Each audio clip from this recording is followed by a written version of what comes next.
La femme de mon frère Madja, parce que j'ai fait caca sur moi. La famille partageait cette histoire au maximum.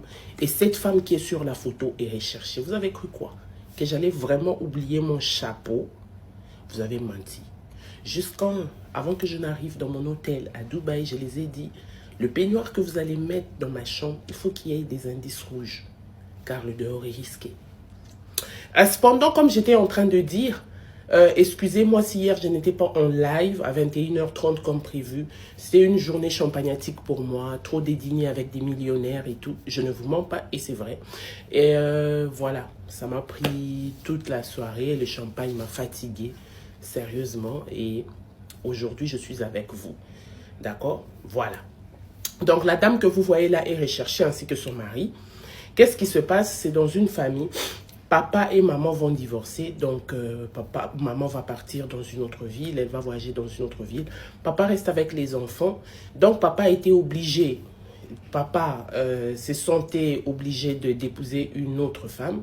Papa va se marier à une seconde femme, ils vont faire 3 enfants. Fort malheureusement, cette femme va décéder. Quand la femme décède, le papa est resté triste. Pour la première fois, d'abord, il a perdu sa femme. Pas perdre sa femme dans un mauvais sens, non. Genre, son mariage va être gaspillé et gâché. Et juste après, papa se décide donc de refaire sa vie. Quand il refait sa vie avec sa femme, malheureusement, quelques temps plus tard, sa femme, qui est comme sa deuxième femme, va déjà. Et quand elle déjà, le papa reste avec les enfants. C'est toujours pas facile pour lui. Et donc, celui qui était comme le grand frère chez l'autre femme qui était déjà partie, va se marier à sa femme. Quand il se marie, il dit à son père, écoute, je veux un tout petit peu te décharger par rapport à tout ce que tu as comme problème. Tu viens de perdre ta femme qui est notre belle-mère. Tu viens de la perdre. Donc, je vais prendre les enfants pour essayer de te décharger. Et pendant ces temps, papa ne se sent pas bien. Il est tout le temps faible. Il est... Le fait de perdre sa femme, c'est toujours pas facile. Il se pose des questions. Et pendant qu'il est en train de vouloir se reprendre, son fils lui dit que je veux t'aider, je vais te décharger. Je prends mes frères avec moi, je pars avec. Sauf que quand ils sont partis, ceux qui sont un peu plus grands que la petite, qui est sur la photo, vont dire que oh non, voilà, là où on vit, la femme de notre frère nous fait souffrir. Elle nous frappe, on ne mange pas bien et tout. Bon, c'est ainsi que les autres là, je ne sais pas moi, un parmi les enfants va rentrer, les autres vont rester. Où ils sont restés, le monsieur là aussi avait des enfants. Le grand frère, apparemment il avait des enfants ou ce sont les frères de sa soeur, un truc du genre. En tout cas, ce sont des enfants. Pendant que la petite de 3 ans, elle est restée. Donc, dans une parcelle où il y a aussi des gens, il y a aussi d'autres locataires qui voyaient comment cette femme s'est comportée mal envers la petite fille. Et un jour, la petite fille, ça s'est passé le samedi, la petite fille s'est fait caca dessus, comme tout autre enfant, hein, vous voyez, comme tout autre enfant. Parfois, l'enfant connaît bien la toilette, mais à cet âge-là, je ne sais pas ce qui passe dans la tête des enfants, ou peut-être le stress aussi, ça fait ça. Et l'enfant s'est fait caca dessus. La dame s'est mise à frapper cet enfant. Ça, ce sont les autres locataires, les voisins qui expliquent comment elle a frappé l'enfant jusqu'à ce qu'à un moment donné, ils ont entendu que l'enfant a arrêté de pleurer. Ils se sont dit, bon, ok, c'est bon. Donc, pendant ces temps-là, la femme là va appeler son mari qui était au travail pour lui dire, tu sais, il faut venir vite à la maison. Le bébé ici s'est déjà évanoui. Ah! Les bébés s'est évanoui. Oui, ta petite soeur. Donc, la petite fille, là, c'est comme sa petite soeur parce que papa s'est marié à une deuxième femme. Donc, les enfants, là, sont trop petits. Vous avez compris? Ouais. Ta petite soeur s'est évanouie. Oh, ok, ça va, je suis en train de venir. Le monsieur arrive vers 22 h. Depuis que la petite s'était évanouie, si réellement, pourquoi elle ne l'avait pas amenée à l'hôpital? Question. Donc, je suppose que l'homme doit être complice. Je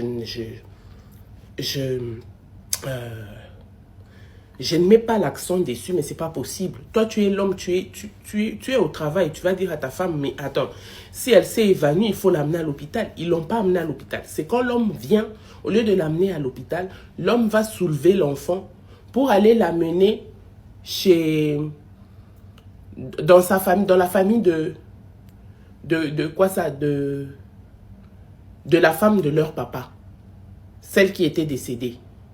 Ah, parce que quand les enfants allaient tout le temps donner aussi les rapports, ceux qui sont un peu plus grands allaient donner le rapport chez leur tante maternelle, là où on vit, le grand frère ne nous traite pas bien, sa femme nous frappe, nous insulte, on ne mange pas bien et tout. Et eux, en tout cas, voulaient à tout prix récupérer les enfants. Comme leur maman était décédée et la famille de la femme voulait à tout prix récupérer les enfants. Ce qui se passe, c'est quoi? C'est que l'homme avait mal. L'homme disait, parce que les enfants devaient aller en Zambie, chez une, je sais pas moi, de leur tante maternelle et tout. Donc, ça faisait un peu mal au papa. Disons que je viens de perdre ma femme. Si vous me prenez encore les enfants, ça va beaucoup me choquer. Je vais ressentir un vide, sans compter que ce papa-là, il a déjà des soucis, il a des problèmes de cœur, des problèmes de tension. D'accord? Donc, c'est comme ça que les enfants sont restés. Maintenant, le jour où l'enfant s'est évanoui, ils ont vite couru pour amener l'enfant en famille. Arrivé là-bas en famille, ils ont essayé de... Oui. Donc, eux aussi, ils sont restés avec l'enfant jusqu'à je ne sais pas moi quelle heure. L'enfant ne s'est réveillé toujours pas. L'enfant s'était évanoui. On vous amène aussi l'enfant. Vous essayez de réveiller l'enfant, vous dites que l'enfant va se réveiller. C'est quoi ça? What is this? Oh my God! Oh! Jusqu'à ce qu'ils vont revoir l'enfant, ils disent non, non, non. Allons-y, dépêchons-nous vite à l'hôpital. On amène l'enfant à l'hôpital. Effectivement, on dit que non, vous nous avez amené un enfant qui a déjà. Donc, on devait enterrer 3 jours plus tard. Donc, j'ai oublié un peu les jours où on devait enterrer. Le jour de l'enterrement, donc la famille de la femme de ce papa-là, disons la famille de quoi ça? De la femme de l'oncle, donc la famille de leur belle-mère, de la belle-mère de l'homme là. La famille va venir pour laver le corps. En lavant le corps, c'est là qu'on remarque plusieurs marques sur l'enfant. Et sans oublier que cette femme-là, quand elle avait frappé l'enfant et quand l'enfant était évanoui, elle avait fait un effort pour lui mettre un habit de longue manche qu'on ne remarque pas. D'accord? C'est le jour où on devait maintenant laver le corps qu'on remarque que sur le corps de l'enfant, il y avait plusieurs marques, des fouets, il y avait des griffes. Donc l'enfant avait été battu. Il y a même une cicatrice quelque part là, des brûlures. Donc l'enfant, on l'a tapé chaque jour. Et c'est comme ça qu'ils vont dire, on ne va pas enterrer maintenant. On commence l'enquête. Quand ils vont porter plainte, le garçon et cette femme que vous voyez, ils vont fuir. D'abord, c'est la femme qui va fuir. On met la pression à l'homme. L'homme va commencer à les faire marcher. C'est ici, c'est là-bas, c'est ici, c'est là-bas. On ne trouve toujours pas la femme. Donc l'homme aussi, à son tour, l'homme aussi va fuir. L'homme qui est le fils de ce papa-là, de la femme avec qui ils avaient divorcé. Et sa femme va fuir. On ne retrouve pas cette femme ici, jusqu'à présent. Et cet enfant n'est toujours pas encore enterré. Au-delà de ça, nous demandons justice, que justice soit faite pour ces beaux bébés. Imaginez-vous maintenant la douleur de ces papas qu'il perd en même temps sa femme et quelques mois plus tard, je pense 2 mois plus tard, il perd sa fille. Et le fils, lui, il a déjà fui avec sa femme. Et maintenant, dans la parcelle, les gens vont témoigner que ces jours-là, la femme l'a battu sérieusement. Et les autres enfants qui étaient dans la maison disent même qu'après l'avoir battu, c'est comme ça que l'enfant s'est calmé, s'est éteinte. Nous, on a cru qu'elle dormait. Elle a beaucoup pleuré, puis elle s'est endormie. On ne savait pas, jusqu'à ce que la maman a dit que non, elle s'était évanouie et la maman l'a vite changé, l'a changé des habits. Franchement, ce genre de femmes, est-ce que ça existe? Si on t'amène un enfant, tu n'as pas envie de garder cet enfant.